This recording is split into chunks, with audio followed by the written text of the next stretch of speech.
Niko Kavadas, 23-year-old Boston Red Sox.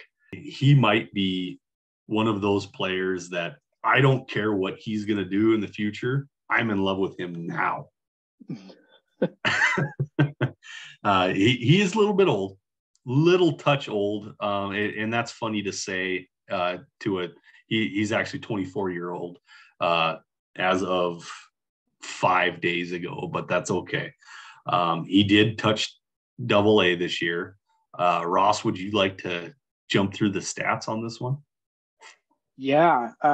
Niko Kavadas was a bit of a scout the stat line controversy, I think, this year, because he's one of those guys, as soon as he qualified for our list, he was very high ranking. And there were concerns that he was kind of breaking our system because, those guys with the small samples, if they're really hot to start seasons or whatever, or to start their careers, that can prove a little problematic for us. And then we have to figure out, is this still defensible, or, is it okay to just wait this out and see how he plays out? Or should we be doing something more to, maybe increase our plate appearance threshold? These are the type of guys that make us ask those questions, because Niko Kavadas started the season so blazing hot.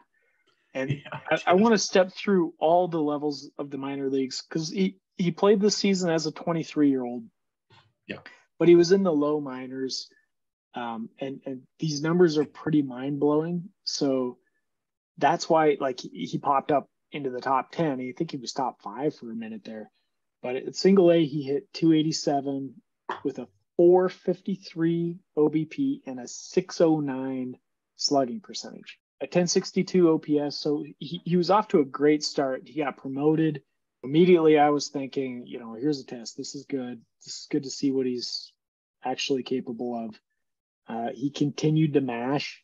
He hit 308 with a 472 OBP and a 592 slugging percentage. So he actually improved his numbers. So he received another promotion. This was near the tail end of the season. His biggest test at AA. Okay, the numbers finally came back down to earth. He dropped out of the top 10, out of the top 20 in our list. Currently, he ranks 29th. So he didn't drop a ton, but he dropped at least out of those top places. It's a little easier for us to feel comfortable with that. He hit 222 with a 370 OBP and a 333 slugging percentage. That was only 100 of his 515 plate appearances. So the numbers overall in the season were very good. A lot of strikeouts, a lot of walks, and a lot of power. That's what you get from this guy's profile. And I would imagine that some of those grade out to be some of the best in the minor leagues. So I think what we know from this guy, at least at this point, there's still some question marks because he's still old. He's still old for where he's playing at. He's now 24. He'll be probably repeating AA to start next year. It's not super old. And we've seen that before. There's guys like Ryan Howard that have come up late in their careers. I mean, he didn't debut until I think he was 25 or 26.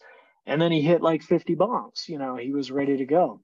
I think there's one concern with Kavadas, and that's the strikeout rate. He walks at such a high rate as well that I don't think it's a huge concern, but it's near 30%. So that's something to highlight. Again, he walks so much that I don't think it's a big deal. Certainly patient. Certainly he's gonna wait for his pitches, which is surprising because his college stats don't scream that at me. They don't scream that he was a super patient hitter. But as a pro, that's certainly been the case. Personally, I'm still not 100% sold.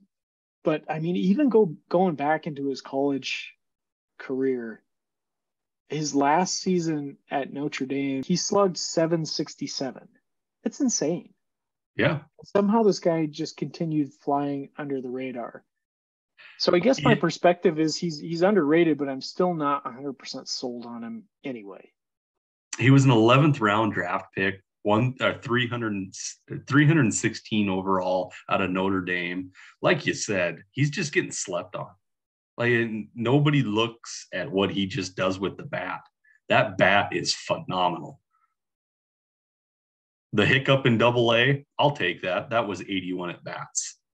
I would love to see a full season out of Niko in Double-A next year, and then a call up to Triple-A.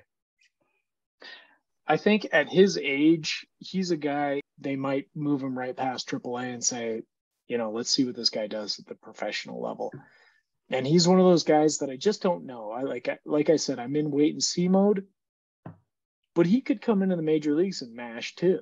Like, that wouldn't surprise me, straight from Double-A, like they move him in and he's ready to go. But he's not on the real mainstream lists yet. So like there's a chance that there's not a lot of buzz around this guy still. But I think he's definitely someone you want to keep a really close eye on for next year, because if he does start hot in Double-A, we're going to see him in the major leagues. If you enjoyed this video, please like, subscribe, and of course visit our website, scoutthestatline.com, for more.